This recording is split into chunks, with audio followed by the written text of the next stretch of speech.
উমা মামা মা এটা কি কাজটা করলো? যাই হোক, আপনি হুজুর মানুষ, আমি আপনাকে সম্মান রাইখা, আপনার প্রতি সম্মান রাইখা কথাটা বলতেছি। আপনি এদিকে তা করছেন, মাথায় টুপি, দাড়ি, পাঞ্জাবি পইরা এমন এমন কামটা করে আবার একটা স্যারের সাথে। একটু আপনারা দেখেন মামা এটি কি করে, এটি কি করে, এটি কি করে মামা আবার পিছনে নিছে। কিরে ভাই? উমা, উমা,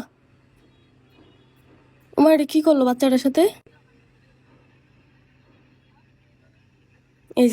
এই যে বাচ্চাটার কাছে নিতেছে, এই যে দেখেন, এই যে দেখেন, এই যে দেখেন সামনে এটার কি করতেছে। উমা মাম্মা আম্মা, উমা, আবার এই যে দেখেন পিছনে।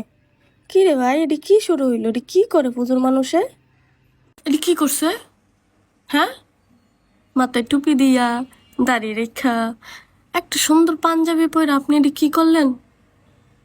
সিসি সিসি, এটা তো বালা না ভাই। হুজুরে এমন এমন কাম করে? আমি কিন্তু আবার সকল হুজুররা কইতাছি না, যেসব হুজুররা এরকম তাদেরকে কইতাছি। এটি সাইরা দেন, ভালো হয়ে যান। রোজা রমজানের দিন এটি কীর্তি করেন, এটি এটা বালা নয়, গুণা হইব গুণা। সাইরা দেন।